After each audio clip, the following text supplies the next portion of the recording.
Sunt la schimbul de apă, așa cum vorbesc ca și Cătălin, și vreau să vă arăt că totuși ăștia nu speriați și mai mult, odată schimbându-se apa, vedem că apa curge și vedem dacă mănâncă în timpul schimbului de apă.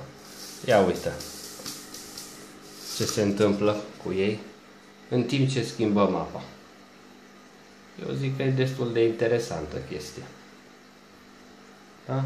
Alții stau speriați la schimburile de apă, ei din contră. N-au nicio treabă, apa este direct de la rețea,